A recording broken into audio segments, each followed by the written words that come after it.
आज हम आप सभी को आधुनिक इतिहास पढ़ाएंगे, जिसमें भारत के गवर्नर जनरल पर चर्चा हो चुकी थी। इस पर एक वीडियो पड़ चुका है। भारत के गवर्नर जनरल या उससे संबंधित प्रश्न आपके विविध परीक्षाओं में आते हैं, निश्चित ही आते हैं, और ये पॉइंटर टाइप का प्रश्न, इसलिए पढ़ना रटना थोड़ा मुश्किल भी होता है। इसको हम सरलतम तरीके से आपको बताने का प्रयास किए हैं। आप इसको पढ़ें, इससे पहले मैं आपसे एक निवेदन करना चाहूँगा, प्लीज़ आप लोग हमारे इस चैनल को ज़्यादा से ज़्यादा लाइक, सब्सक्राइब, कमेंट करें, ताकि ये हौसला मेरा बना रहे और हम आपके लिए निरंतर कार्य करते रहें। अभी आपके हाल ही में संचालित होने वाली परीक्षा बीईओ, पीसीएस, समीक्षा अधिकारी, सहायक समीक्षा अधिकारी, आईएएस के लिए भी यह अति महत्वपूर्ण टॉपिक है। आइए देखते हैं, कल से आगे इसी क्रम को बढ़ाएं। आज की सूची में पहले गवर्नर जनरल आपके हैं लॉर्ड कॉर्नवालिस, जिनका टाइम ड्यूरेशन 1786 से 1793 के बीच में है। जैसे आप जानते होंगे कि लॉर्ड कॉर्नवालिस 1784 में गठित पिट्स इंडिया एक्ट के तहत भारत का गवर्नर जनरल बन के आया, और 1805 में इनकी मृत्यु हो गई। जब दोबारा गवर्नर जनरल बनाए गए तो इनकी मृत्यु हो गई। इनकी समाधि भी गाजीपुर में बनाई गई है।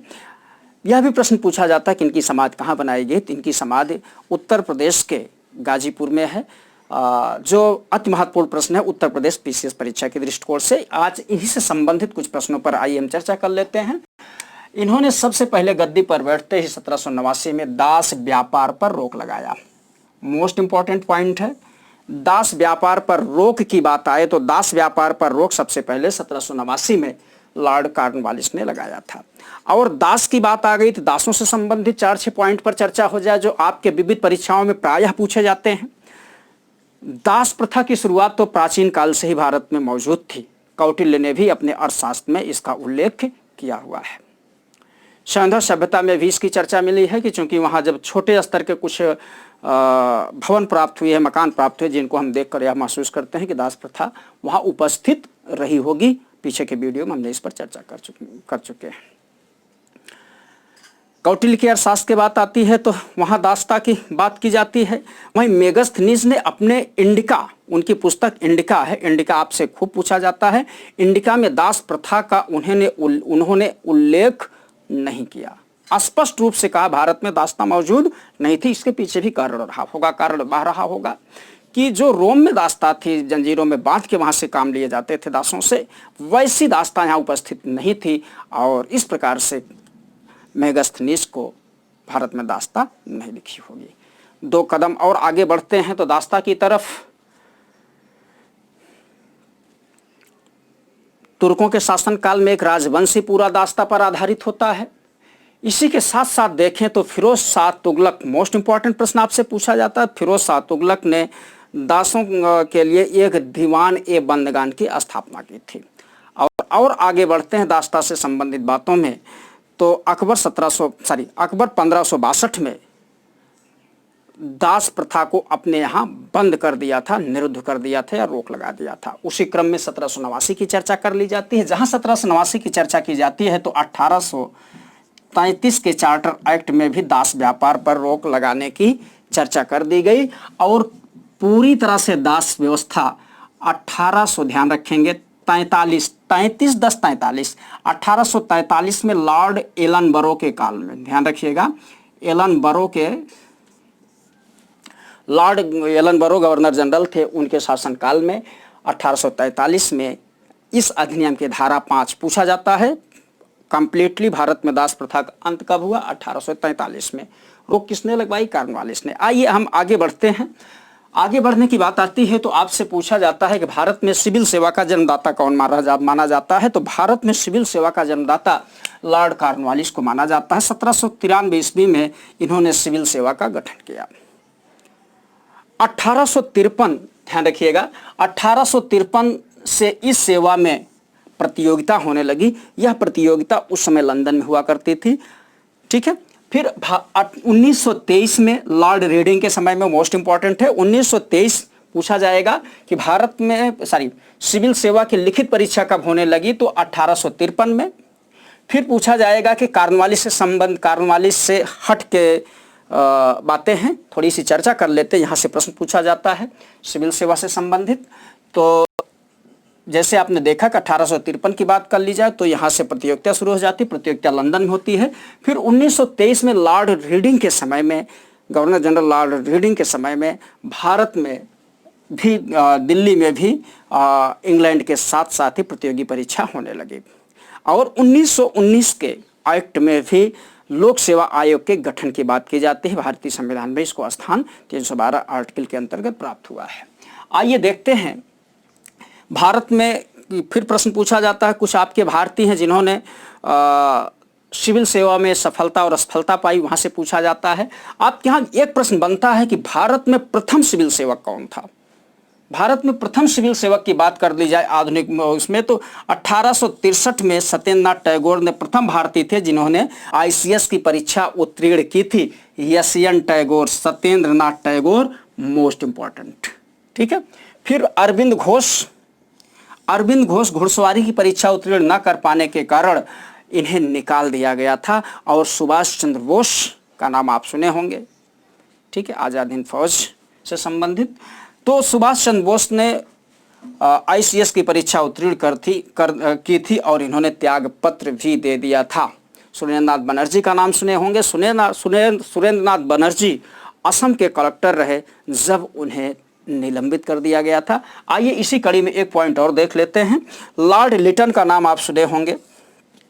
लॉर्ड लिटन के नाम के शासनकाल में सिविल सेवा की उम्र 23 वर्ष से घटाकर 19 वर्ष कर दी गई। आप सोच सकते हैं कि 19 वर्ष का कोई विद्यार्थी उस समय में क्या लंदन जाना उसके लिए संभव था, सहज रूप से परीक्षा देना। तो आइए फिर आगे हम बढ़ें। भारत में पुलिस सेवा का जन्मदाता माना जाता है इन्हें, ठीक है।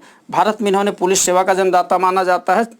और इसके साथ साथ इन्होंने एक सिविल संहिता, न्याय विभाग में विशेष शुरुआत की। इन्होंने एक सिविल कोड बनाया और सिविल कोड के साथ साथ इन्होंने 4 भ्रमणशील, आपसे पूछा जाता है कि किसने भारत में भ्रमणशील अदालतों की स्थापना की थी।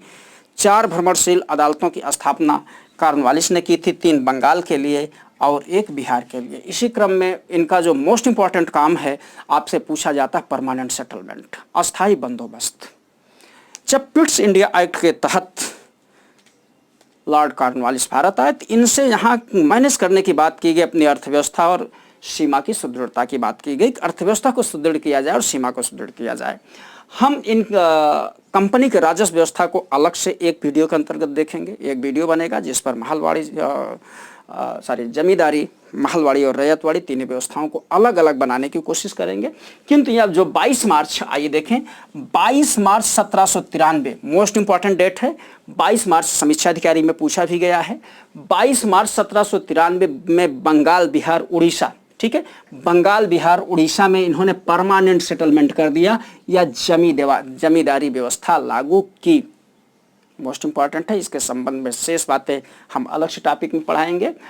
फिर इसी के साथ साथ 5 अक्टूबर 1805 की बात आती है। 5 अक्टूबर 1805 को जब द्वितीय आंग्ल मराठा युद्ध चल रहा था तो उसी समय ये पुनः भारत के गवर्नर जनरल बन के आए थे और 66 वर्ष की अवस्था में इनकी मृत्यु हो जाती है और इनकी समाधि गाजीपुर में बना दी जाती, आज भी वहाँ उपस्थित है और वह प्रश्न आपसे खूब पूछा जाता है, ठीक है। आए, और इन्हीं के समय में ब्रिटिश रेजिडेंट जोनाथन डंकन ने, मोस्ट इंपॉर्टेंट ये भी है, इन्हीं के समय में ब्रिटिश रेजिडेंट जोनाथन डंकन ने द्वितीय आंग्ल मैसूर युद्ध के बाद, ध्यान रखिएगा, तृतीय आंग्ल मैसूर युद्ध के बाद जो 1790 से 1792 के बीच में चला था, युद्ध के बाद जो वहाँ से 12 महल का क्षेत्र मिला था, भूभाग मिला था, 12 महल, डीडीगुल, ये सारे भूभाग टिप्पू सुल्तान ने अंग्रेजों को, कंपनी को दे दिया था। तो उसी में जो 12 महल का क्षेत्र मिला था तो एक कर्नल जोनाथन डंकन और रीड थे, वहाँ पर इन्होंने प्रयोग के तौर पर रैयतवाड़ी व्यवस्था चलाई थी, ठीक है। रैयतवाड़ी व्यवस्था,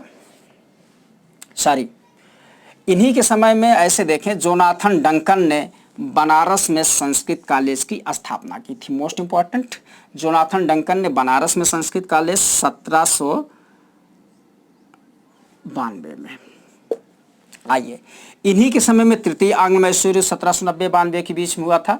1792 में सबसे पहले 12 महल क्षेत्र में कर्नल रीड ने प्रयोग के तौर पर रैयतवाड़ी व्यवस्था लागू की थी। टॉमस मुनरो इनका कट्टर समर्थक था। रैयतवाड़ी व्यवस्था की शुरुआत वैसे 1792 में हो गई थी, जो टीपू सुल्तान से अधिगृहित क्षेत्र मिला था। इस प्रकार से कॉर्नवालिस से संबंधित महत्वपूर्ण बातें हैं। अब कॉर्नवालिस के बाद हम सर जॉन सोर की थोड़ी सी चर्चा कर लेते हैं। सर जॉन सोर का टाइम ड्यूरेशन 1793 से 1798 ईस्वी के बीच में माना जाता है। इनके समय में विशेष कोई उपलब्धियां, विशेष कोई कार्य क्रियाकलाप नहीं हो पाए थे, किंतु सबसे बड़ी बात इनके समय में था, मैसूर के साथ हस्तक्षेप की नीति का इन्होंने पालन किया था, जिसे कुशल आक्रमणता की नीति के रूप में जाना जाता है। इसीलिए एक प्रश्न आपसे खूब पूछा जाता है, कि भारत में कुशल आक्रमणता की नीति या हस्तक्षेप की नीति का जन्मदाता किसे माना जाता है? तो आपने देखा कि सर जॉन सोर को हस्तक्षेप नीति का जन्मदाता माना जाता है। ये उसी प्रकार का प्रश्न है, उसी प्रकार से इस प्रश्न की महत्ता है जिस प्रकार से सहायक संधि के बारे में पूछा जाता है कि भारत में सहायक संधि का जन्मदाता कौन है। आप इसको देखिए। आइए और आगे बढ़ें। तो इसके बाद अगर मैसूर में इन्होंने हस्तक्षेप की नीति का पालन किया, तो sir John Lawrence, most important topic है, सर जॉन लॉरेंस ने अफगानिस्तान के साथ हस्तक्षेप की नीति का पालन किया था।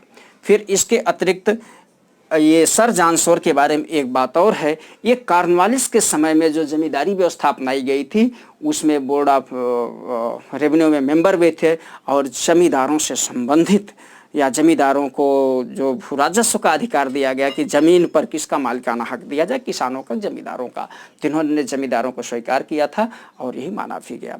इस प्रकार से आपने देखा मोटी मोटी बातें जो अति महत्वपूर्ण परीक्षा के दृष्टिकोण से है कॉर्नवालिस और सर जॉन सोर के बारे में। अगला वीडियो इसी के आगे पुनः जारी होगा, तब तक आप इनको देखें, लाभान्वित हों। हमारे चैनल को आप लोग ज़्यादा से ज़्यादा लाइक, शेयर, सब्सक्राइब करें। नमस्कार, धन्यवाद।